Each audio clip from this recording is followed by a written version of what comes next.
adjuster. Does anybody know how you have to check it? Shocker wheels, put the truck in neutral, shocker wheels, and no more than 3/4 of an inch of play. 1 inch of play. Not 1 inch of play. You're forgetting one thing though.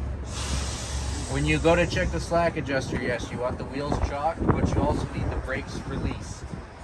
If the brakes are engaged like they are now, I don't care how strong you are, you're never going to move it. So, chalk the wheels, release the brakes, and you should not have more than 1 inch of free play. That shouldn't be a problem with our slack adjusters, like I said, because they're the auto self-adjusting.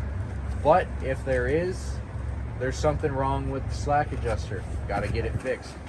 Do we know why we don't want to have that much slack in our drum brakes?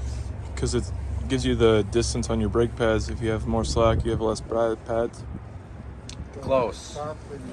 So there's a tolerance in the space between your lining, your pad, and your drum. So disc brakes, it's not that big of a deal because the harder you press the brake, the more it squeezes in on the rotor. Well, drum brakes do the opposite. They expand out to the drum.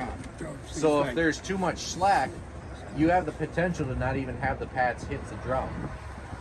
So that's why if they were adjusted by the driver, you would tighten them all the way up because that'll bring it all the way out to the drum, and then you back it back down a quarter turn so you can just bring it back out a little bit.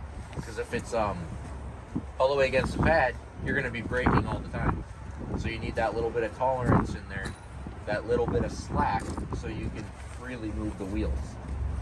They work the same on a car, but typically on a car they don't ever get worn that much. You guys can see in here a little bit how thick these brake pads are. They're about this thick. So they're about an inch thick. If you've got it more than an inch of play, you have either a huge gap or you're running out of pad.